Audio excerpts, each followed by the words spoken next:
And విజయవాడలో రీసెంట్గా hostel కూడా ఉమెన్స్కి స్టార్ట్ చేశారు కాబట్టి సేఫ్టీ వైజ్గా ఏ విధంగా ఉండే అవకాశం ఉంటుంది అంటారు?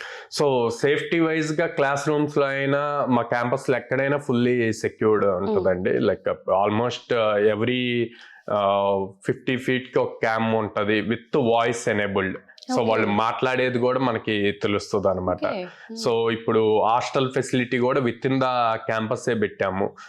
ఎందుకు అంటే చాలా మంది బయట ఊర్ల నుంచి వచ్చి ఉండి ఇక్కడ హాస్టల్స్ లో ఉండి ఫుడ్ పడక హెల్త్ ఇష్యూస్ రావటం ఇవన్నీ ఉంటున్నాయి అని చెప్పి తీసుకున్నాం అనమాట. సో దానివల్ల మనం బెస్ట్ క్వాలిటీ ఫుడ్ ఇవ్వచ్చు, వాళ్ళ హెల్త్ బాగుంటది, అప్పుడు వీటి మీద కూడా ఫోకస్ చేస్తారు, ట్రైనింగ్ మీద, అది త్వరగా జాబ్ క్రాక్ చేయగలుగుతారు అన్నది పాయింట్. సో మమ్మల్ని అప్రోచ్ అవ్వాలి అంటే స్క్రీన్ మీద కనిపిస్తున్న నెంబర్స్ కాల్ చేయొచ్చు ఆర్ డైరెక్ట్ గా విజిట్ చేయొచ్చు. విజయవాడలో మొగలరాజపురంలో ఉంది, హైదరాబాద్ JN2 మెట్రో స్టేషన్ దగ్గర ఉంది, అండ్ అమీర్పేటలో చెన్నై షాపింగ్ మాల్ ఆపోజిట్ లో ఉంది.